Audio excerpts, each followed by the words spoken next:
o se observa, se concreta en la realidad cuando la redacción del tipo penal nos permita con claridad entender qué es lo que se prohíbe. Que si el tipo penal no es claro, no es preciso, entonces no se podría aplicar y va a generar un vacío. Por eso es que la técnica de redacción de nuestro código tiene esa particularidad, porque son situaciones descriptivas abstractas, ¿no? Que luego se van a aplicar a una realidad. Entonces, tiene que tener mucho cuidado en colocar situaciones ahí que puedan ser aplicadas a una realidad, si no, así no funciona, sino cómo buscamos, por ejemplo, los elementos constitutivos del tipo penal, cómo los podemos individualizar si la redacción es equívoca, no es clara, no es precisa, ¿cómo lo haríamos? Es bien difícil, por eso es que las técnicas que se emplean para el código son rigurosas en ese sentido para que no generen vacíos, para que no generen lo que se llama deficiencia de la ley y pueda terminarse un proceso aplicando los principios, pero no para condenar, sino para que termine el proceso seguramente absolviendo al imputado. ¿Ya? Claro, claro. Doctor, dentro de eso hablamos entonces del tipo penal descriptivo y del normativo, ¿no?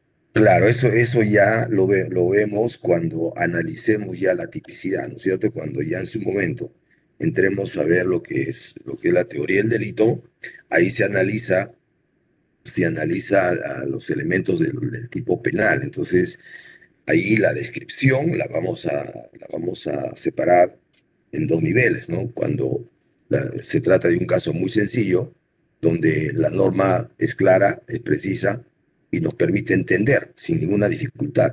Pero hay otros que pese a la claridad, los conceptos son los que van a variar, ¿no? Por ejemplo, le digo, si en el hurto o el robo te dicen, el robo o el hurto se caracterizan por la sustracción cuando hay violencia o cuando no la hay, ¿no es cierto? Y luego la pena sube, se incrementa la pena, por ejemplo, cuando el hecho se produce durante la noche. Pero ustedes entenderán que el código pues no puede explicar qué es noche, simplemente lo define. ¿Por qué? Porque son términos que todos conocemos. Sin embargo, cuando vamos a aplicar ese término, vamos a encontrar dificultades, porque entonces tendremos que preguntarnos, como les conté, el caso de la libertad sexual, ¿no? Del acto sexual. Y en un momento dado, pues todo lo entendemos y no hacemos problemas, pero llega un momento en que nos preguntamos realmente qué cosa es, pues, noche, ¿no? ¿Qué cosa es? Pues falta de luz. ¿Qué luz? ¿Luz natural? ¿Luz artificial? ¿Es solo cuestión de cronología? ¿Es oscuridad? ¿Qué es? ¿No? Entonces, eso nos lleva a una pregunta final, es decir, ¿por qué, ¿por qué se le sube la pena cuando es noche? Entonces, esa respuesta nos va a dar mayores alcances de entender que es noche, porque la finalidad del agravante, o mejor dicho, el agravante ha sido incorporada porque bajo esas circunstancias los bienes de los seres humanos están en mayor estado de indefensión, puesto que a esas horas los seres humanos descansamos o estamos en otras actividades que no nos permiten controlar como si fuese de día qué pasa con nuestros bienes. Entonces, esa es la finalidad. Entonces, en base a esa finalidad vamos construyendo qué significa noche, qué significa obtener provecho, qué significa, por ejemplo, dicen un homicidio, ¿no? En el asesinato, dice el que mata por alevosía. Muy bien, ¿qué significa alevosía? ¿No? ¿A qué llamamos alevosía? Y entonces van creciendo los conceptos, van creciendo los sentidos, y llega un momento en que lo que se entendía de una manera lo vamos a entender de otra, pero el código no cambia, cambia la interpretación. Y eso es lo que nosotros tenemos que destacar del derecho penal. Es eminentemente interpretativo en la medida que muchos de los conceptos que están en los tipos penales pues no son definidos por la naturaleza misma. El código jamás va a poder pues definir todo lo que está ahí escrito. Eso sería absurdo pensar que va a ser así. Y tampoco lo podría definir porque eso va avanzando conforme al progreso de la ciencia, en fin, los conceptos están ahí, pero la interpretación es la que va cambiando. Bien, Gracias, doctor. ok.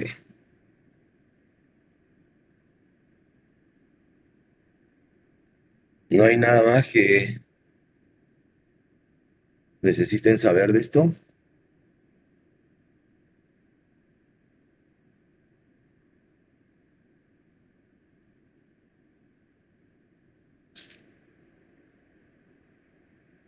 Parece que no, doctor.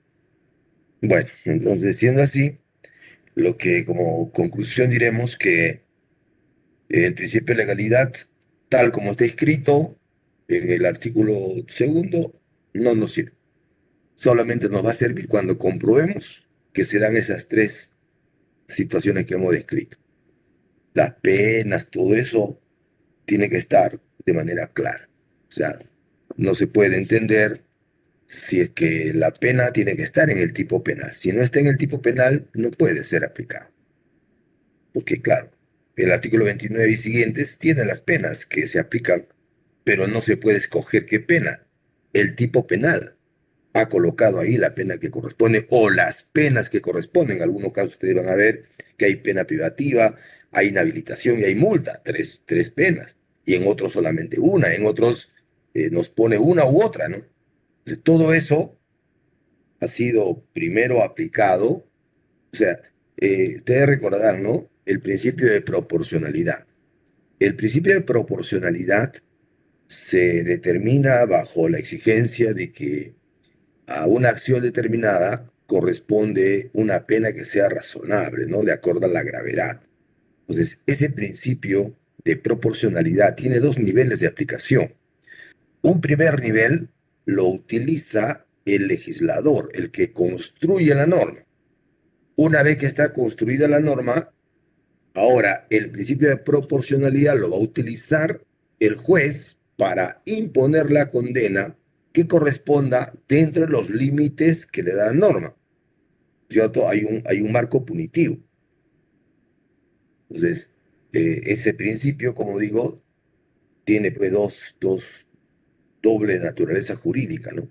Cuando construye el legislador el delito, ustedes saben que nuestro código está separado por títulos, por capítulos y por secciones. Entonces, cuando ustedes vean, y si hacen la prueba, vean, por ejemplo, el título uno dedicado a los delitos contra la vida, el cuerpo y la salud. No, ese título uno tiene 4 capítulos, 4 delitos. Tiene el homicidio, tiene el aborto, lesiones y exposición de personas a peligro. O sea, 4 capítulos, o sea, 4 delitos. El delito homicidio está en el capítulo uno. El delito es el homicidio. Y ese homicidio tiene varias modalidades. ¿A qué se llama modalidad? A una forma muy específica de cometer el homicidio. Entonces, cada uno de esas clases de homicidio tiene su propia pena. Y si ustedes ven, el homicidio comienza con el que conocemos como homicidio simple. No hay ni situaciones que lo agraven ni situaciones que lo atenúen. Por eso se llama homicidio simple. Y después viene un conjunto de homicidios muy graves. Ahí tiene usted el 107, parricidio, pena hasta 35, 15 a 35. Luego viene el asesinato, homicidio calificado, llamado asesinato, que también tiene de 15 a 35. Luego tiene el feminicidio, también hasta 35 e incluso cadena perpetua. Luego tiene usted el homicidio por la calidad de la víctima, que también es un homicidio calificado. Luego el sicariato, o sea, son homicidios sumamente graves, con penas muy altas. Y después de eso viene otros homicidios que tienen penas menores. Ahí tiene usted el infanticidio, el homicidio por emoción violenta, el homicidio culposo, la ayuda al suicidio, en fin, ¿no es cierto? Que son penas menores. Entonces, siempre comienza con las penas mayores, con los delitos de mayor gravedad y terminan con los delitos que son de menos gravedad. Esa es la técnica con la cual se ha construido el Código Penal. Entonces, cuando nosotros vemos modificaciones, a veces que no respetan la técnica que se debe utilizar cuando se construye una norma penal. Les cuento algo. ¿Alguno de ustedes tiene un código penal en la mano donde haya en el artículo 108, un inciso 5? A ver, por favor, si alguien me lo puede leer. De repente no lo tienen, o tal vez algunos sí. Repito, en el artículo 108, si existe inciso 5. Doctor, no existe inciso 5. Ya, Está en tu número 4. código solamente hay 4. Sí, doctor. Ya, pregunto a los demás señores que están acá, imagino que están con su código todos. Sí, doctor. Señorita Roque, Buenas noches, doctor. Sí, sí que, sí estoy con mi código. ya, ¿cuántos incisos tiene su código? 4. 4. El señor Mamani Turpo,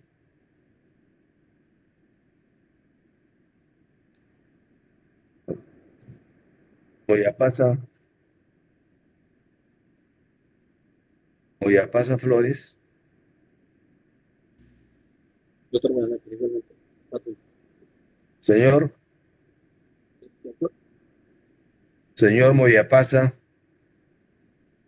buenas noches. ¿Me escucha?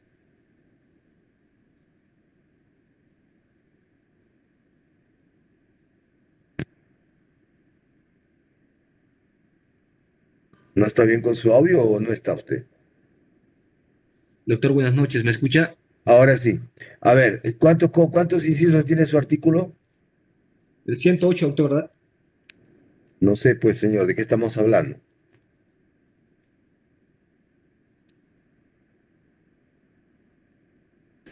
Doctor, buenas noches. Momentito, señor, estoy con el señor Moyapasa.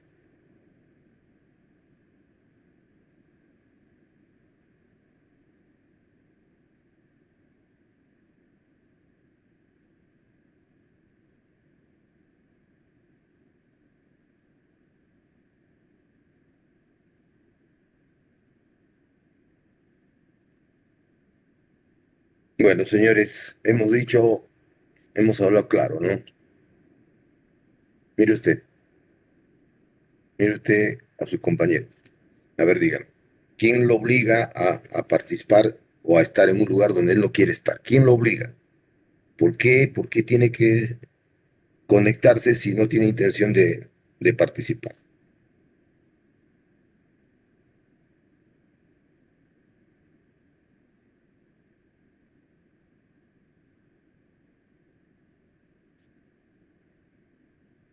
No entiendo de verdad ustedes, ¿no? No entiendo. Si yo no quiero, pues no quiero. ¿Quién le está obligando? Nadie los obliga, señor, esto es voluntario. Si ustedes están acá, pues es por algo, ¿no? Doctor, buenas noches. Doctor, Fastidia. disculpe. Doctor, aquí encontré un artículo 108 con... Estoy con el señor Moyapasa, señor. Si el señor no Doctor, contesta, disculpe, buenas yo no noches. voy ¿Me a escucha, doctor? continuar. Doctor, buenas noches, ¿me escucha? ¿Quién está hablando? Moyapasa, doctor. Ya, ¿qué pasa con usted, señor Moyapasa? Estaba buscando el código, doctor. Discúlpeme usted. O sea, hay que esperar a usted 5 minutos para que busque usted el código y nos engañe. Ese es el tema. No, doctor, por eso le estoy pidiendo disculpas, doctor. Será Por la eso, última vez. disculpa, ¿por qué? ¿Por qué pide usted disculpas? ¿Por qué? Por ¿Por no qué? tener a la mano el código penal, doctor. Ah,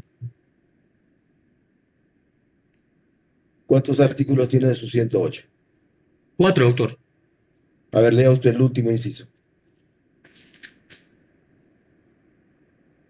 El último es, doctor, el delito de conspiración y ofrecimiento para el delito de sicariato.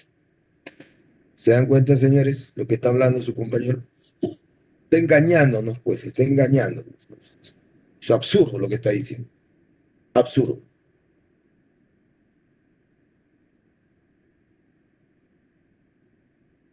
Se dice que el último inciso, el inciso cuarto, dice que es ayuda al sicariato. A ver.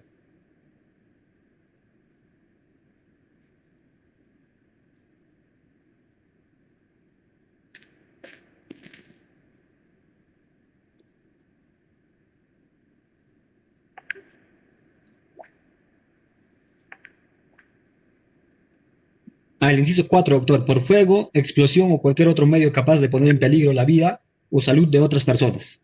Yo me refería a los literales del artículo 108, doctor, discúlpeme. A los literales del artículo 108. Sí tiene... ¿Cómo va a tener sí, literales el artículo 108, señor? El 108 tiene 4 incisos, 1, 2, 3, 4, 5, no tiene literales. entonces, saca doctor, usted ¿cómo se le literales? denomina el 108A, 108B? Esa es otra cosa, pues 108A no es 108, pues señor. Bueno, doctor, discúlpeme entonces. Estoy confundido. 10 minutos con usted, señor. Trata usted de confundirnos, de engañarnos, no tiene código, está inventando. Bueno, si esto sigue así, señores, yo lo siento mucho, pero yo no estoy para exponerme de esta manera. Por última vez voy a aceptar esto. Por última vez les digo. ¿Ya? A ver, el señor que quería intervenir, Quispe creo que era. Sí, doctor, buenas noches. A ver, buenas noches. Aquí encontré el artículo 108 con 5 incisos. Ahí Es está. un Lea código usted el antiguo. quinto. Lea usted el quinto. Ya. Si la víctima es miembro de la Policía Nacional del Perú o de las Fuerzas Armadas, magistrado del Poder Judicial o del Ministerio Público en el cumplimiento de sus funciones. Ya, correcto. Entonces, miren ustedes, este tipo penal se genera porque el Congreso lo cree conveniente incorporar porque había matado a un juez, ¿no? Un juez que sale de la Corte Suprema, era un juez supremo.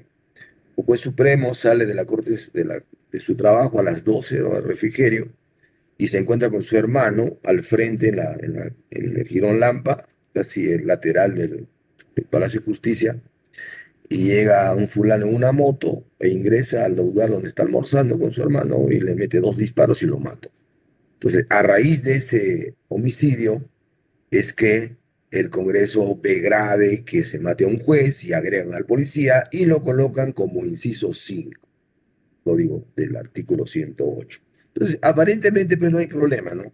Porque es un homicidio grave. Pero la técnica de redacción se resiente cuando usted analiza el inciso 1, el inciso 2, el 3 y el 4, contienen, cada uno de ellos contiene formas de matar. No tiene ninguna relación con a quién se mata, ¿cierto? No tiene nada que ver con la persona que es víctima del homicidio. Repito, los 4 incisos no tienen ninguna relación con la víctima. Nada. Simplemente son formas muy graves de quitar la vida. Y usted le incorpora un inciso 5 donde no aparece la gravedad del hecho, sino respecto a la persona a quien lo mate. Entonces, hay un problema de técnica de redacción. O sea, no, eso no corresponde al artículo 108. No debió nunca hacerse eso. Por eso es que luego de que se da esa modificatoria, dura aproximadamente 8 meses eso, se protesta, pues no, porque están malogrando pues las cosas. Yo no espero grandes modificaciones de los señores congresistas porque ellos no tienen ni idea de lo que hacen, ¿no? Pero llama la atención pues que las personas que trabajan para ellos, que se supone que el Estado les paga como asesores, no sepan algo pues de lo que están haciendo, pero malogran pues las cosas. Entonces luego de eso es que la Corte Suprema envía un proyecto de ley, le dice, señores, no pueden hacer esto.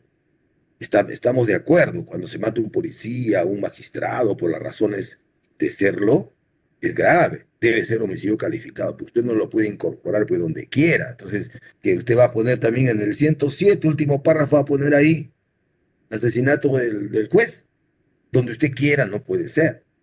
Entonces hay que crear un tipo penal específico porque las causas se refieren a la identidad del sujeto pasivo. Por eso es que se incorpora el artículo 108A y ahí está solito.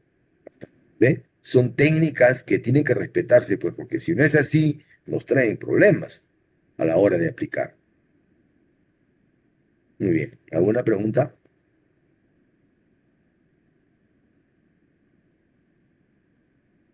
Bien. Entonces ahora veremos. A ver, hagamos una prueba, ¿ya? A ver, señor Castro. ¿Está el señor Castro? Sí, doctor, buenas noches. Buenas noches. A ver, hagamos una prueba respecto a las garantías de ejecución. Ubíquese en el artículo 115. Exacto, doctor. 115. 115, doctor. Aborto con 115. Ya. La pregunta sería, usted lo lee usted para sí mismo, analiza y luego me responde. La pregunta sería, en el supuesto que quien realice el aborto sea un médico, ¿se le podría imponer la pena de inhabilitación?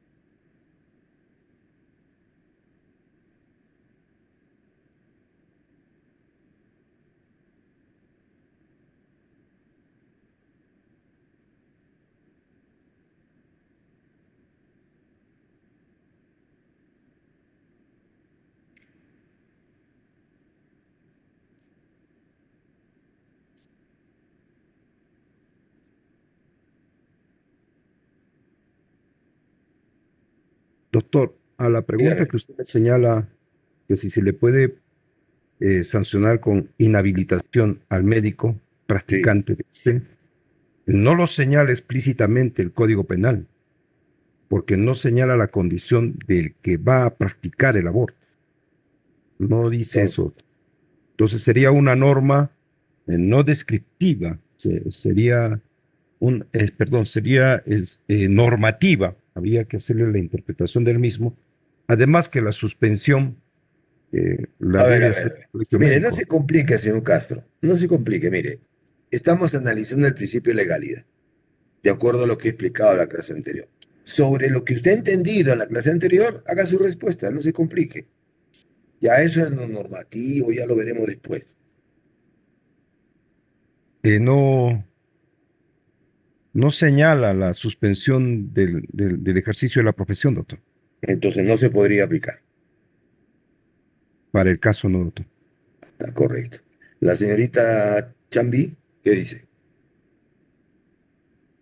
Doctor, bueno, en un inicio, cuando hizo la pregunta del supuesto y la presentación del caso, mencionó respecto a la tercera garantía, que es la de ejecución. Entonces, mi respuesta sería que no, ¿no? Porque mencionábamos de que no basta con el tipo penal, ¿no? Que está descrito acá, o que sea preciso, claro, sino que cuál es la clase de pena que se le va a dar, cuál es la extensión, ¿no? Hasta Claro, dónde se puede claro. dar. Y en el supuesto que nos mencionó, pues menciona la inhabilitación, pero en el tipo penal no está No descrito está. como en la Entonces, bajo extensión. ese criterio, cumpliendo lo que hemos aprendido, no le correspondería pues, la inhabilitación, ¿cierto? Porque no está en el tipo penal, ¿no es cierto? ¿Cierto? Ese sería el fundamento, ¿sí? Sí, doctor. Ya. Hay otra cosa que siempre les he dicho también, y se han olvidado. En el derecho penal, muchachos, cuando se analiza un tipo penal, no se mira el árbol, se mira el bosque. Haga usted. Señor Castro, señorita Diana, haga usted lo que le estoy diciendo.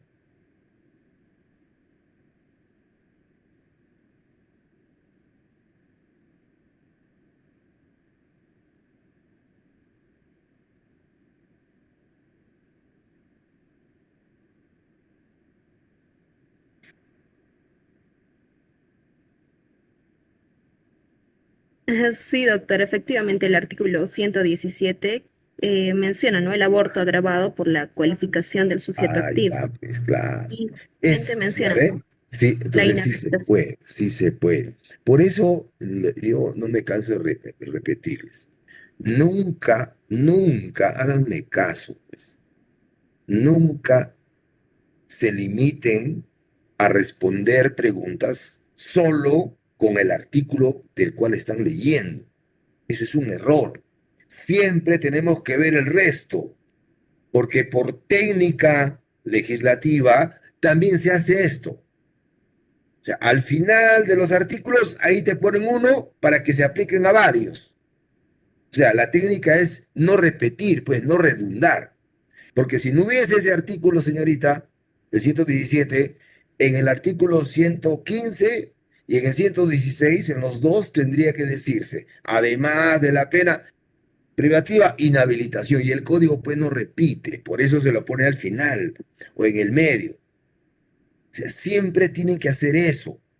Si ustedes se limitan, señor Castro, se limitan solo al artículo, van a cometer errores. Espero que lo tengan ahora más claro. Gracias, doctor. A ver, en último, el señor Novoa. Sí, doctor, presente, dígame. Señor Novoa, en el artículo 296, si el que trafica droga tóxica fuese un extranjero, ¿lo podremos expulsar del país? 296. Un momento, doctor, a ver, 296.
Ya, doctor. Bueno, según el artículo 303, también que nos habla de la pena de expulsión, que dice el extranjero que haya cumplido con pena privativa de libertad impuesta o se le haya concedido un beneficio penitenciario, será expulsado del país, quedando prohibida su reingreso. Entonces, ¿cuál es su respuesta? Sí, doctor, Ya que, ves. bueno, el extranjero Sí se puede, pues. ¿Por qué? Porque te lo está diciendo al final. Entonces, para Exacto. todos los tipos penales de tráfico de drogas, para todos, de acuerdo al 303, si es extranjero, cumple su pena, se va. O sea, si no Exacto. hubiese el 303, tendría que en cada artículo decir, si es extranjero, se le expulsa. Si es extranjero, se le expulsa. Y la técnica es no redundar, no repetir. Por eso es que se pone al final.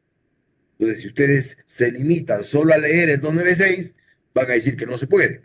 Pero la respuesta está al final. Y así tienen que hacer en todos los delitos, para todo, no solamente esta pregunta que estoy haciendo.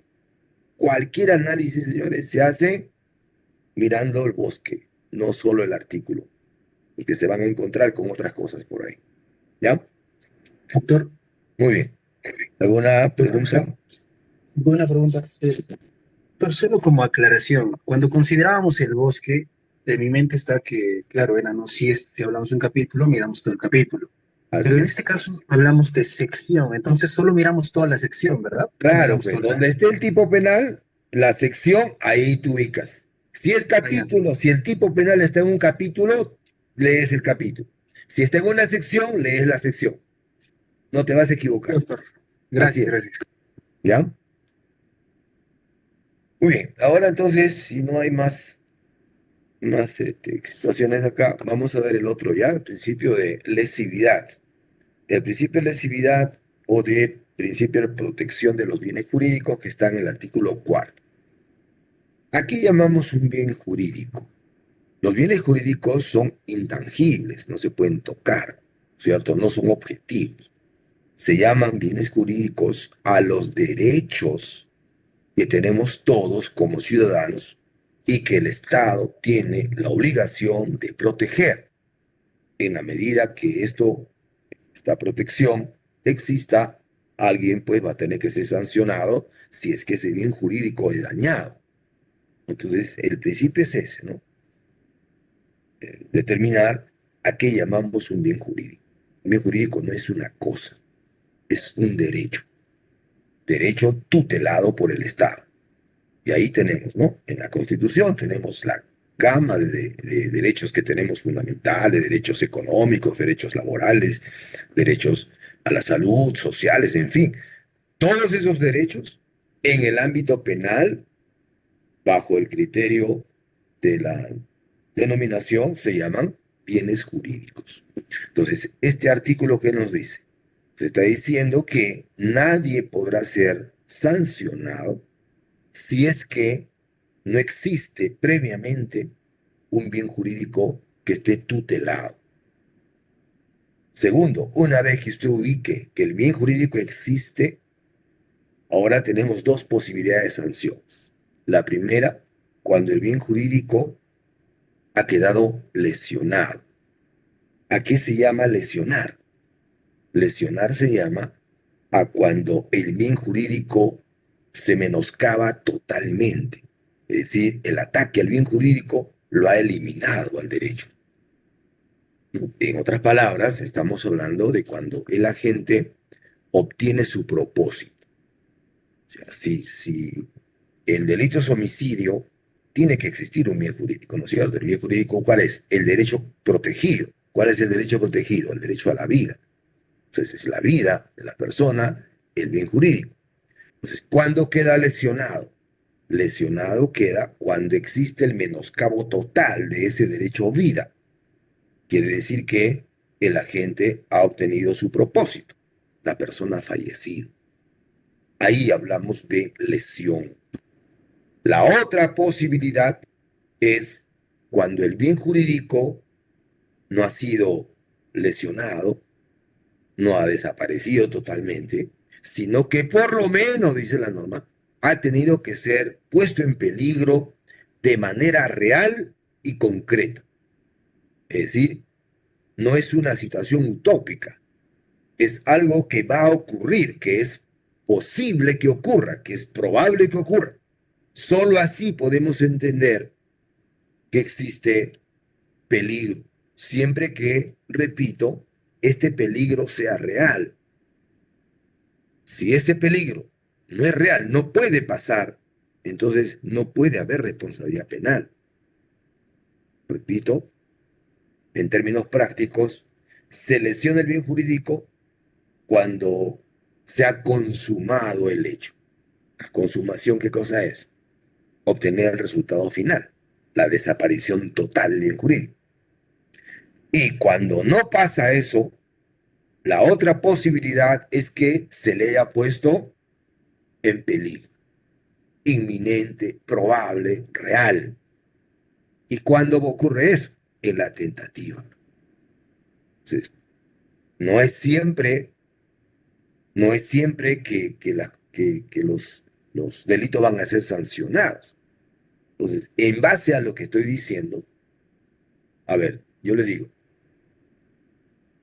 si una persona va con la intención de matar,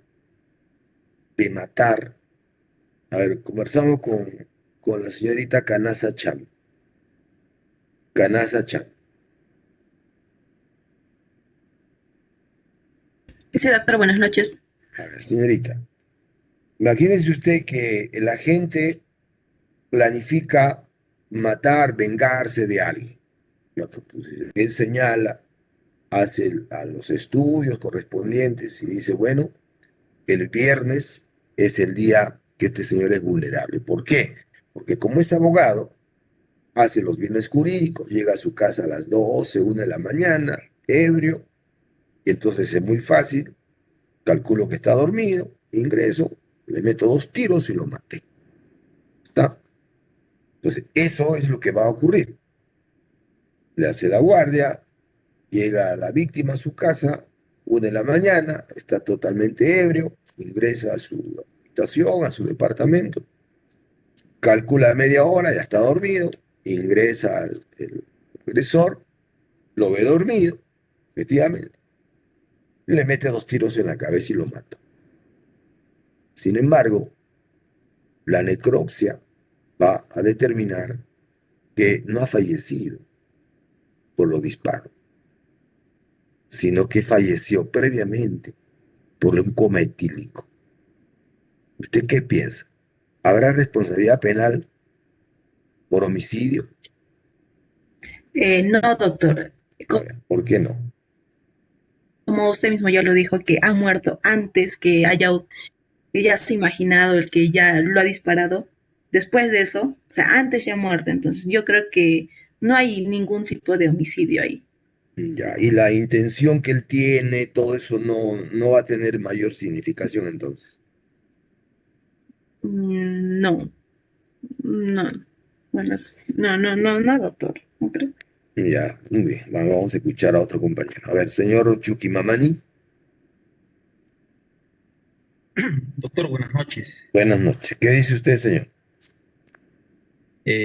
Mi respuesta con respecto a la pregunta que usted hace, para mí tampoco no habría el delito de homicidio en este caso, ¿Qué?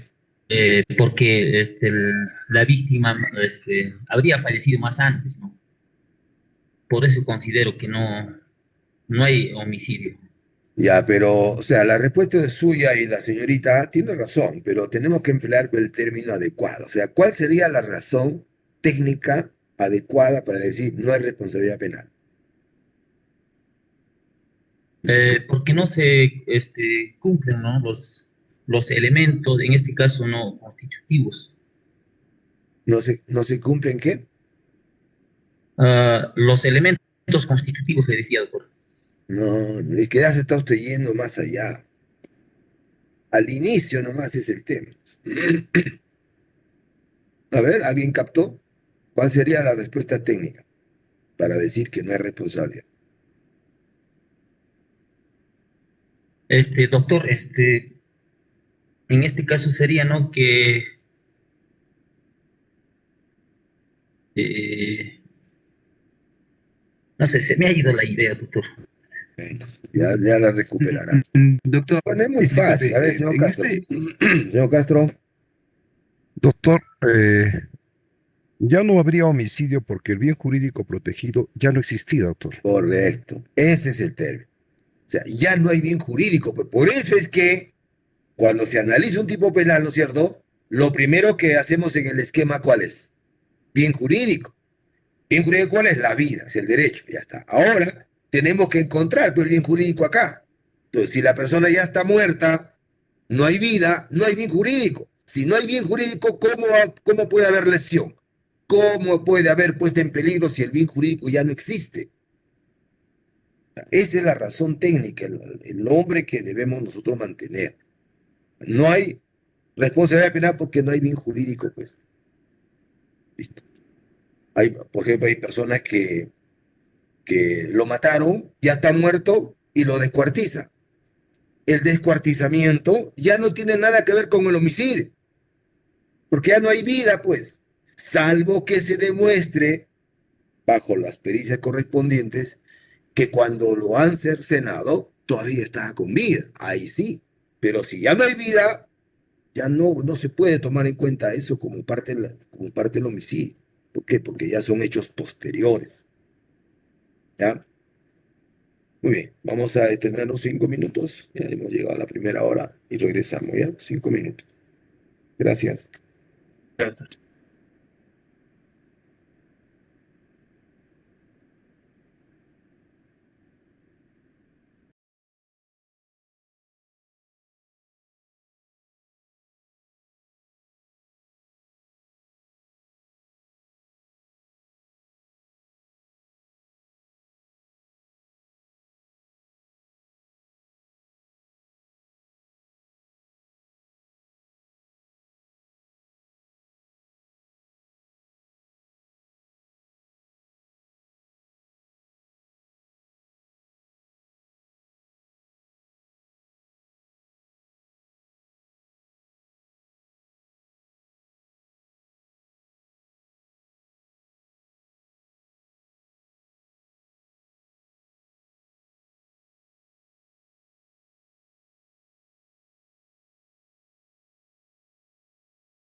Bien, regresamos. Entonces, miren, la otra situación que vamos a hacer, que es importante, creo yo, es identificar los bienes jurídicos en los delitos.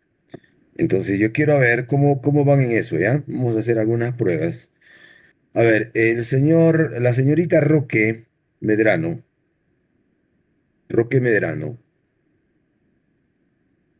Sí, doctor. ya, está con tu código, supongo, ¿no es cierto? Sí, sí, doctor. Dime tú, a ver, ubícate en el artículo 393, no, perdón, 274, y por favor dime tú, ¿cuál sería el bien jurídico protegido o los bienes jurídicos protegidos que tú consideres? Un ratito, por favor. Eh,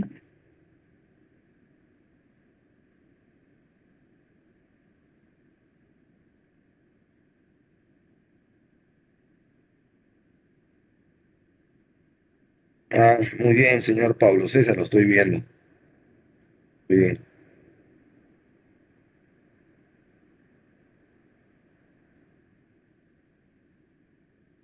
ah,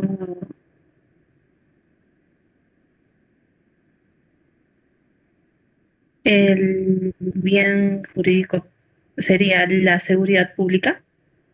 ¿Me preguntas o estás No, afirmando tu sí, respuesta? le estoy afirmando. Ya, solamente sería la seguridad pública, dices. Sí, doctor.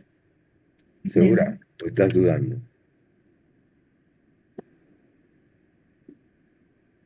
Mm,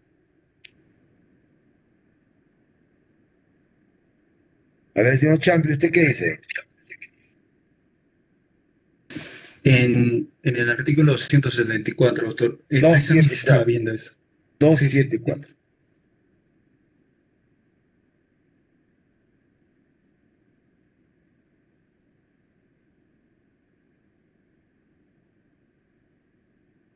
Doctor, tal vez no tengo las palabras como tal ahorita, pero si bien es cierto, en el mismo artículo nos mencionan bienes jurídicos, pero no sé si puedo decirlo como una regla del bosque, pero también podemos ver, hay otros artículos que mencionan agravantes, si mal no recuerdo, eso lo avanzamos en el 10º semestre. Por eso, pues, a ver, Entonces, ubícate esos, bien ahí, a ver cuál es ese artículo que dices tú que tiene relación. para el 274, doctor, en este caso no. No, para el 274 solo serían los que están en el mismo artículo, ¿no?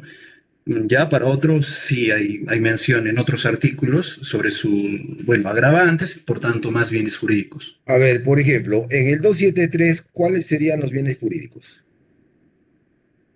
Ya, esa parte creo que me agarró. Un momento, doctor.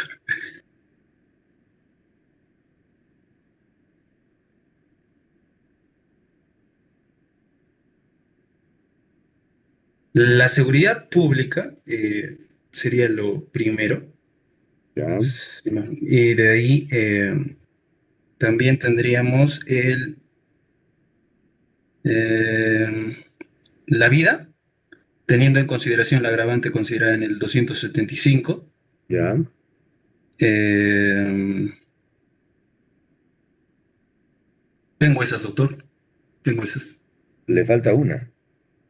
Ya, Mm, sale está muy bien, pues, ¿no? Ha leído usted el 275, pero ahí tenemos dos más. Ahí solamente ha ubicado sí. usted una. Ujú. Ah, el patrimonio. También, le falta Patrimonio otro. público. Eh, A ver, el inciso uno dice, si hay peligro de ya muerte para está. las personas. Después, De ahí si el incendio provoca explosión o destruye bienes de valor científico, histórico, artístico, ya cultural, está. religioso, Entonces, asistencial, militar o de ahí está importancia el económica. patrimonio. Y después el inciso 3 le pone dos cosas. Si resultan lesiones graves o muerte y el agente pudo prever estos resultados. Es que yo lo relaciono eso con la vida, doctor. Tal vez estoy Pero siendo ya, muy el derecho a limitado. la vida está pues por la muerte, ya sería así, ¿no es cierto? La vida también. Pero también hay Claro. lesiones, pues. Y ¿cómo entra la consideración de eso? ¿Qué bien jurídico se protege cuando hay lesiones? No sería el término. Doctor, ¿sería la integridad física? Claro, pues la integridad física. ¿Ves? Entonces tienes la seguridad pública por la ubicación del tipo penal. Luego, por el 275, tienes patrimonio, tienes la vida y tienes la integridad física. 4 bienes jurídicos. A eso le llamamos, y en su momento vamos a ver, son tipos penales pluriofensivos. Se llaman pluriofensivos o compuestos cuando tienen 2 o más bienes jurídicos. ¿Ya? A ver, el señor, la señorita, perdón, señor Mamani Turpo. Sí, doctor, presente. A ver, con usted. En el artículo 171, ¿cuál sería el bien jurídico? Ya, doctor, lo voy a buscar. Un minutito, por favor. 171.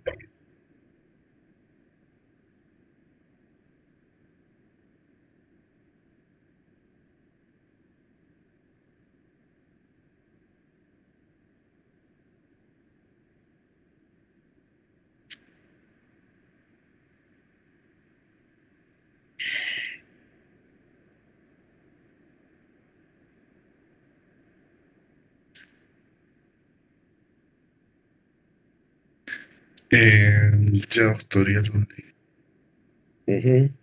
Bueno, el 171, violación de personas en estado de inconsciencia o en la imposibilidad de resistir.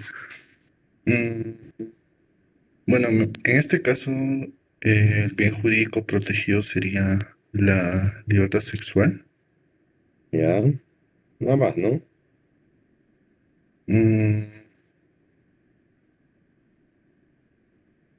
Bueno, la vida también podría ser, ¿no? Si es que... ¿Por qué la vida?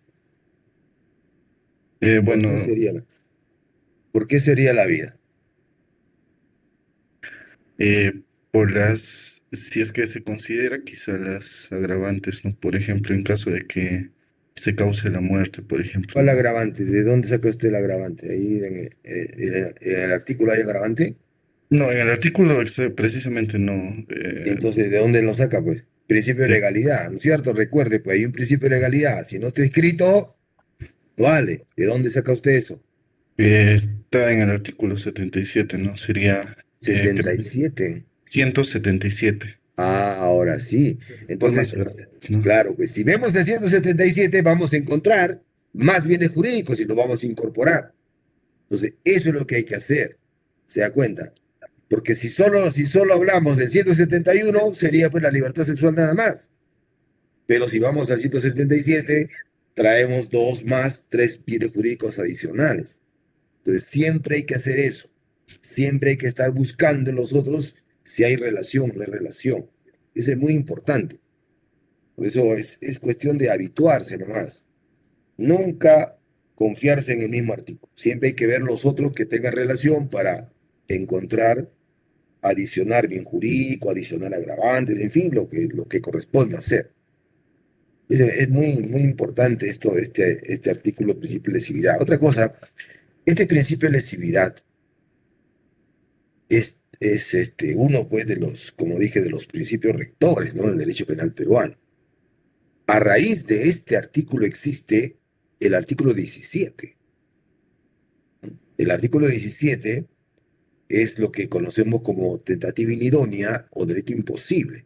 Dice, no se sanciona, dice la norma, no hay delito, no se reprime, no se puede sancionar la tentativa inidónea cuando sucedan 2 cosas. ¿Recuerda cuáles son?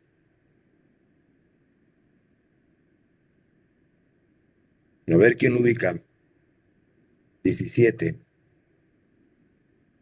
Doctor, artículo 17, tentativa inidónea. Ya, hay dos extremos ahí. ¿Cuáles serían?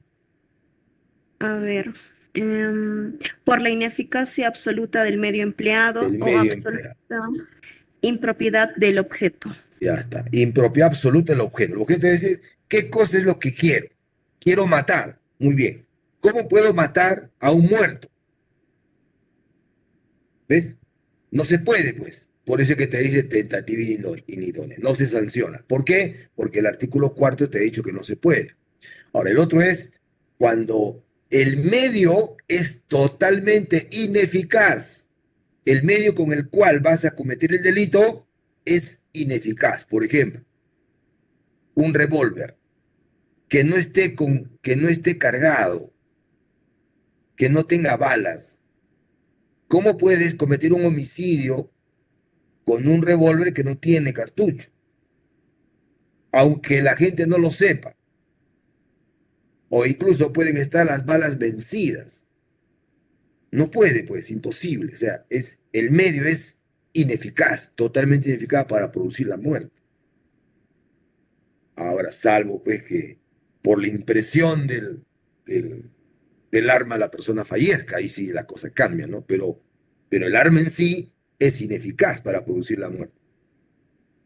Ahora, no siempre es así, ¿no es cierto? Las armas, por ejemplo, en los delitos de robo, la ineficacia del arma no está en función al arma misma, está en función a la apreciación que tiene la víctima del arma. Por ejemplo, un arma de fogueo. Un arma de fogueo para el homicidio es ineficaz, ¿no es cierto? Para el homicidio es absolutamente ineficaz, pero para el robo sí, porque produce la amenaza, porque genera intimidación. Incluso hay asaltos en donde a la persona la sorprende por la espalda y la encañona, ¿no? Supuestamente con un arma, pero no es el arma, es un dedo. Para el homicidio sería ineficaz, pero para el robo sí, porque produce intimidación. Entonces, para esto hay que tener presente el principio de lesividad. Es el que manda. ¿Y cuántos delitos, cuántas responsabilidades penales se han esfumado, se han desvanecido por la utilización de este artículo 4, principio de lesividad? Yo les cuento, yo tuve una vez un caso de un delito contra la libertad sexual de un profesor con una alumna, ¿ya? Entonces, al señor lo procesan y le imponen por tentativa 10 años de pena privativa de libertad. Y a nosotros nos dan el caso, pero ya para la apelación, si era posible o no era posible. Entonces, estudiamos el caso y dijimos, sí podemos, hay una posibilidad de 50-50. ¿Por qué 50-50? Porque yo tengo mi propia lectura, ¿no? De qué cosa es cómo entiendo yo el derecho penal, pero necesito que los jueces también entiendan lo mismo, ¿no? O convencerlos de que lo que yo estoy diciendo tiene sentido racional o razonable de la ley. ¿De qué había pasado? Miren ustedes, una señorita le pone una emboscada al profesor. Yo reconozco que es grave desde el punto de vista moral, ¿no es cierto? Es gravísimo pues lo que ha hecho el docente, pero de ahí a que vaya 10 años preso hay una enorme distancia. ¿Qué pasó? La señorita se acerca en el recreo, estaba en el colegio, 17 años, quinto de secundaria, y el docente estaba sentado en una carpeta en el patio, se le acerca a él, pero ella está filmando, sin que él se dé cuenta con su teléfono. Se le acerca y dice, hola profe, ¿qué está haciendo? Ay, hija, esperando que comience las clases, no sé cuándo. Y le plantea una pregunta capciosa, ¿no? Dice, profesor, ¿le gustó? Le pregunta, ¿no? Entonces imagínese usted, ¿no? La señorita de 17 años, a su profesor le pregunta si le gusta. Entonces él cae en el juego, pero no completamente, sino que le dice, bueno, pues sí, pues me gustas porque eras buena estudiante, eres una buena persona, y está buscando, de alguna manera, el sentido a la pregunta, ¿no? Pero la chica es más directa, pues. Y le dice, pues, profe, no se haga, pues, mire, ¿no? Y se mueve un poquito, se contornea, y él se ríe, ¿no es cierto? Pero está aceptando, pues, algo impropio, ¿no? Su reacción tiene que ser distinta, pero él acepta, de alguna manera, esto. Muy bien. Entonces, Con eso es que van a la comisaría, la señorita y los padres, a presentar una denuncia de acoso contra el señor. Entonces la policía le aconseja que con eso no se puede, que tiene que buscarse más pruebas. Entonces, desde el tiempo en que va la familia a presentar la denuncia hasta que se produce el operativo pasan 4 horas. Entonces, él le da un papelito a la señorita con su dirección, pero no le dice, te espero mañana a las 8, no, simplemente una dirección, un manuscrito. Entonces la chica va a la policía, hacen el operativo, le ponen su micrófono y todo, y va pues la chica a las 8 de la noche a buscar. Él era, además de docente, era periodista de radio. Entonces, de pronto, 8 de la noche le tocan la puerta, él se sorprende porque era la chica ahí. Entonces la hace ingresar, bueno, y él tiene una sola habitación, en su habitación tiene una cama, tiene 2 sillas, él se sienta en una de las sillas, ella en la cama, y tiene una botella de vino a medio consumir, se siente tentado, abre y tenía una gaseosa roja, abre la gaseosa, abre el vino y le dice que te sirves, pero todo lo están escuchando afuera. Todo eso lo están escuchando los policías afuera, con un fiscal. Bien. Entonces le dan a la señorita una clave, una palabra, para que la pronuncie cuando ya esté en peligro. Entonces hay un momento en que la señorita está con la copa de vino y la rocía en su falda, ¿no? Entonces frente a eso, el señor agarra un trapo y le empieza a limpiar, ¿no? Y esa es la señal que la señorita da, y la policía rompe la puerta, ingresan, y de frente a recoger las botellas, y se las llevan al laboratorio y encuentran benzodiazepina en las botellas. Entonces, tentativa del artículo 171, lo procesan y le imponen 10 años de pena privativa. Entonces, nosotros, ¿cuál fue nuestra teoría de caso, ¿no? ¿Cómo es que presentamos la apelación? Solamente con el artículo 4, principio de lesividad. Aparte de las especulaciones propias, de decir, ¿no? El que está conduciendo el operativo es un policía de 30 años de servicios de la Policía de Investigaciones, toda su vida dedicada a la investigación criminal. Pero qué curioso, ¿no? Con toda su experiencia, solamente llegan a llevarse las botellas. ¿Por qué? Porque sospechaban que había dopaje, muy bien, una sospecha válida. Pero si es válida la sospecha, tendrían que haber hecho registro y encontrar las envolturas, de repente tiene otras más. Pero no, pues, porque algo raro había ahí. Bueno, pero eso ya, después había otra figura del agente provocador, porque él no la cita, ella va, en todo momento ella plantea el término sexual, incluso le dice que la ayude en una nota de religión que está desaprobada, cuando eso no era cierto, la señorita ya estaba aprobada en ese curso, todo ha sido provocado, ¿ya? Pero eso ya son cuestiones menores. Lo principal, nuestra principal fuente de la teoría era que el delito no podía realizarse. Era imposible que hubiese peligro para el bien jurídico. ¿Por qué? Por razonabilidad, ¿no es cierto? Es posible que la señorita haya podido ser víctima de violación sexual teniendo 40 policías afuera y todos escuchando segundo a segundo lo que estaba pasando adentro. O sea, ¿la policía hubiese permitido el acceso carnal? Imposible, pues. Entonces, si de veras existe, lo dije, el artículo 4, si de veras nos interesa, aquí no es posible, pues, que haya peligro para el bien jurídico, no es posible, jamás hubiese pasado, jamás. ¿Y qué nos dijo los magistrados en la sentencia? Nos dijo que sí, que efectivamente, por el artículo 4 era imposible que la policía hubiese permitido eso. Entonces, no había posibilidad de poner en peligro, o sea, nunca, en ningún momento, el bien jurídico, libertad sexual de la señorita estuvo en peligro. En ningún momento. A eso le agregaron ya el agente provocador y todo eso, y se le absolvió. E incluso eso dio lugar a un librito que escribí, no sé si alguno de repente por ahí lo tienen, se llama Principio de la lesividad en los delitos sexuales. Entonces ahí, aparte de la teoría, yo cuento 2 casos, ¿no? Y uno de ellos es este. cómo terminó y por qué terminó así, en fin, lo que uno conoce, ¿no? Entonces yo no estoy hablando simplemente de cuestiones teóricas, ¿no? Estoy hablando de cosas que yo he hecho y que han sido objeto de sentencias, e incluso hay dos casos que cuento. El primero fue que se cuestionó la pericia toxicológica por primera vez. Antes de esa sentencia nuestra, nadie lo había hecho. Yo lo hice. Pero, ¿quién lo sabe? Lo sé yo y lo sabe mi abogado de mi oficina, pero ustedes saben que en la sentencia no aparece, pues, el defensor dijo esto, no, él fue, no aparece.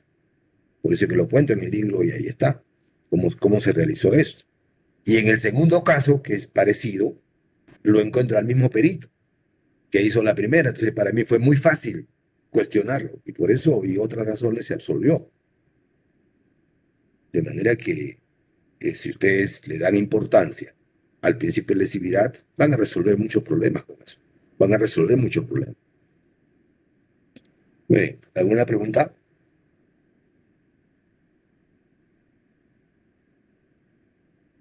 Sí, señor, escucho.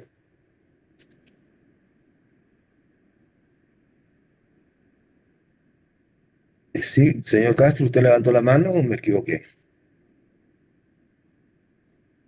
Sí, ha prendido su micro, pero no se le escucha al compañero. Sí, pues. A ver.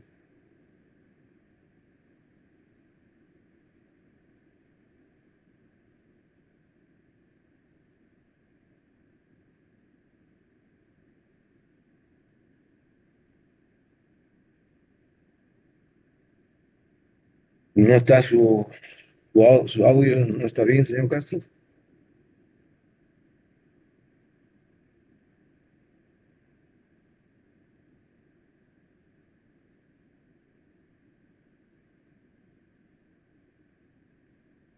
Me parece que no, doctor. Bueno, cuando el compañero esté con mejor señal, ya le avisaremos. Ahora sí.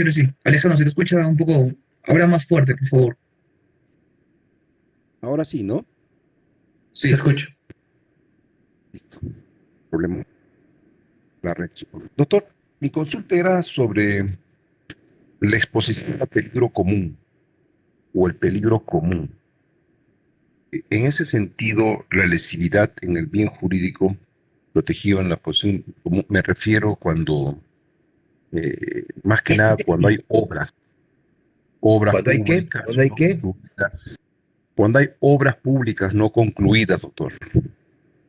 Un puente no bien acabado, una vía no bien terminada, no bien señalizada, y entonces uno está expuesto a no visualizar bien los hechos, tal vez ya sea peatón o conductor, y entonces hay peligro eminente ahí para la persona.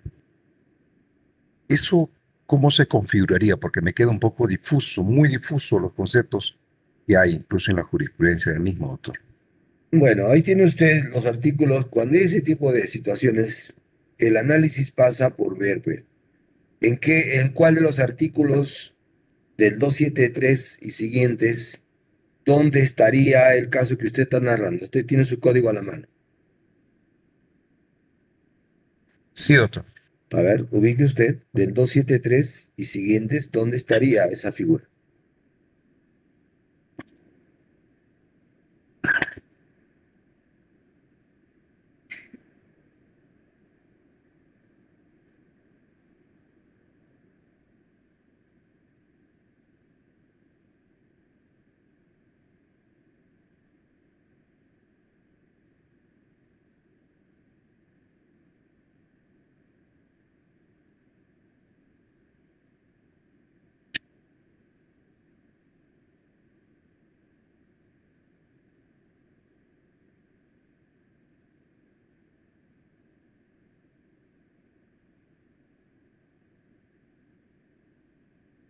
Bueno, de hecho que no vamos a encontrar en ningún delito de peligro común la figura que usted está señalando. Por tanto, si apareciera una de estas situaciones en donde por esa falta de señalización o por esa falta de previsión alguien fallece, el artículo aplicable, señor, es el 111, homicidio culposo por negligencia. Y si fuese solo lesiones las que se producen, entonces sería el artículo 124. Ahí está la solución. O sea, no es lo que usted, la figura que usted está planteando, no está considerada como figura de peligro común, no está. O sea, ahí se aplican los artículos 111 o 124. Cualquiera de los dos, dependiendo del resultado de la lesión. Resultado de la Muchas acción. gracias, doctor. Me sacó de una gran duda. Estaba buscándolo. Gracias, doctor. Correcto. Ya, entonces vamos a ver el otro principio, el artículo 5 sobre el principio del juez competente, el principio del juez natural. Bueno, primero, antes de abordar el contenido del artículo que habla del juez competente, ¿no?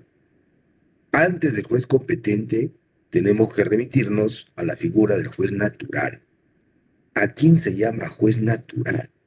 El que luego va a ser competente. Es decir, el juez competente es aquel a quien le corresponde por especialidad o por turno conocer de una causa X. Pero el precedente para que haya juez competente es el llamado juez natural. ¿A quién llamamos juez natural? Aquel que está preexistente al hecho delictivo. Es decir, ya existe, ya tiene su despacho, ¿cierto? Ahí está, despachado. No es que lo hemos nombrado para un caso en particular. Entonces, la antítesis del juez natural es el que ustedes conocen como juez ad hoc. Siempre hemos escuchado eso, el juez ad hoc. Entonces, tenemos dos tipos de jueces, pues. El juez natural y el juez ad hoc. El juez natural es el que existe, ya está nombrado, está trabajando en su despacho. Y el juez ad hoc es aquel que lo nombramos para un caso en particular. Nosotros hemos estado viviendo toda la historia del derecho penal peruano, procesal penal peruano, siempre hemos tenido la figura del juez ad hoc, por varias razones, negativas o positivas. Por ejemplo, dice, a ver, ¿a quién le corresponde, a quién le va a corresponder ver tal homicidio? Al juzgado tal. ¿Y quién está apreciando, quién está en ese juzgado? Está el juez tal. Ah, no, ese juez no sabe, ese juez es muy blando, no sé cuál, hay que poner un duro ahí. Y cambian, pues, ¿no? Entonces lo ponen a alguien para un fin determinado. Y eso no se puede aceptar.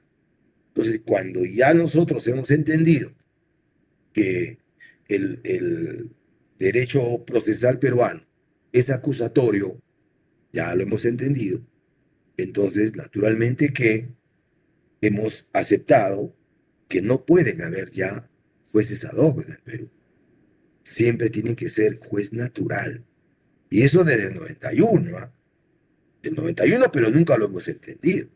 Porque el artículo 5 que estamos analizando no habla de juez natural, solo habla de juez competente. ¿Por qué no hablaba de juez natural? Porque no se respetaba por juez natural.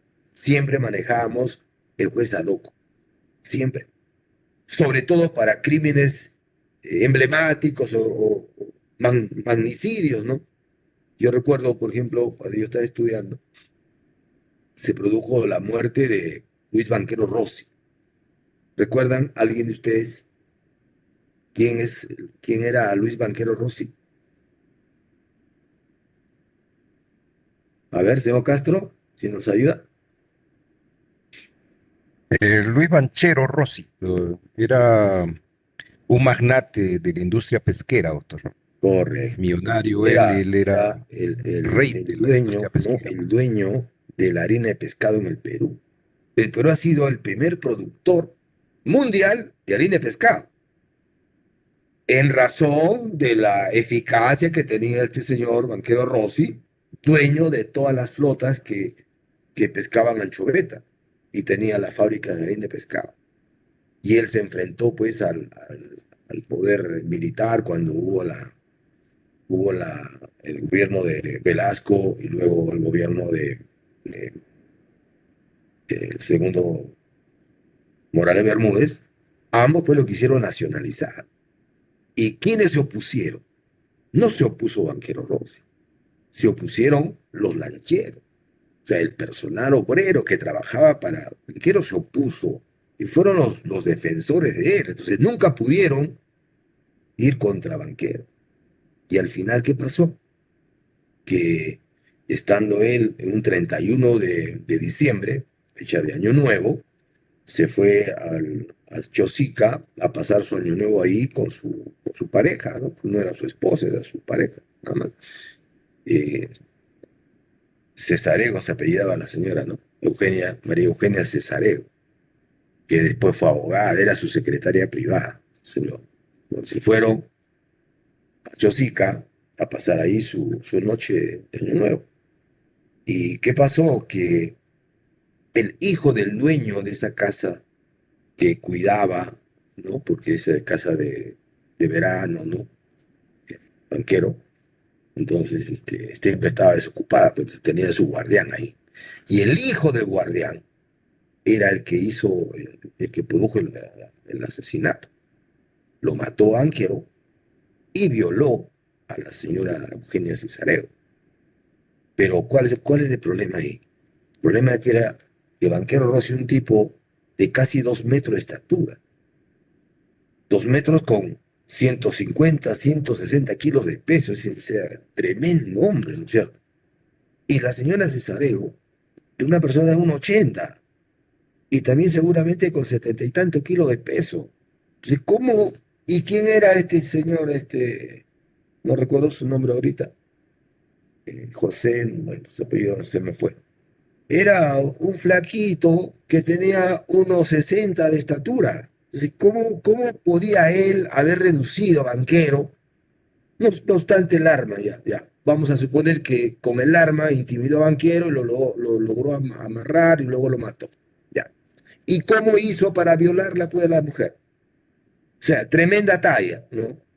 Como un chiquito de 19 años, 20 años, pudo reducirla a ella. O sea, no, eso no decía, no, eso no es así. Eso no es así. O sea, este señor es un chivo expiatorio. Le han pagado para que acepte la muerte. Él no ha podido matar a esas personas. Imposible. Y yo tuve la suerte de tener un profesor, José Santos Quiquisola, ¿no? Era mi profesor de Derecho Penal en esos momentos. Y él no era juez de ese juzgado. A él lo nombraron para que sea juez. ¿Por qué? Porque era bravo, pues. Y además, seguramente con ciertas indicaciones. Y cada vez que teníamos clase de instrucción, él nos contaba, pues, ¿no? Los pormenores de cómo iba el caso. Y ahí, por eso le estoy diciendo estas cosas, ¿no? Porque hicieron, pues, las pericias y todo, y resultaba risible, ¿no? Que un pequeñito de 1,60, menos de 1,60, pudiese haber reducido a tremenda mujer, ¿no? Era algo absurdo, pero al final lo condenaron a él. Salió en libertad hace 4 años este señor. Después de tantos años preso, ha salido. Y como para arte de magia, casa propia, auto, y tiene las comodidades que nunca su familia la ha tenido. ¿De dónde salió todo eso? Bueno, pero esas eran las complicaciones que trae un juzgado ad hoc. Por eso que en el Perú se ha limitado eso, ya no hay juzgados ad hoc. Pero de forma encubierta sí la hay. De forma encubierta sí la hay. Y se produjo, por ejemplo, eso se produjo en el caso del juicio a Fujimori y a Montesinos. Bueno, ya estamos para terminar la hora. En la próxima te voy a contar cómo es que se produce de alguna manera una trampa para que se tenga nuevamente jueces ad hoc. No están legalmente permitidos, pero por un resquicio de la norma, al final sí tiene jueces ad hoc. ¿Ya? Eso ya lo comentamos la próxima clase. Y quisiera, por favor, pedirles, miren, mañana, el viernes, definitivamente no voy a poder estar con ustedes, voy a viajar, entonces vamos a hacer clase mañana, ¿ya? Mañana martes. Luego mañana fijamos si lo hacemos el miércoles o jueves, pero cumplimos con las 3 de esta semana. Les pido, por favor, que tengan paciencia. A veces yo no soy dueño de mi tiempo, tengo que estar en estas cosas y el viernes voy a estar fuera de mi lugar, entonces no voy a poder conectarme, ¿no? Entonces, por ese motivo, por favor, si ustedes están de acuerdo, mañana a las 7. ¿Estamos? Personalmente me muestro de acuerdo. Los demás Ya. chicos, pronúnciense de una vez. Sí, doctor, Ya, no pues. hay problema De tampoco. acuerdo. Ya está. Muchas gracias. De acuerdo, muchachos. doctor. Mañana la segunda parte de esta situación. ¿Ya? Un abrazo para todos, que le Lo vaya bien. esperemos con ansias, doctor. Buenas noches. Gracias por ser. Gracias. Gracias, doctor. Un abrazo. Buenas noches, doctor. Buenas noches.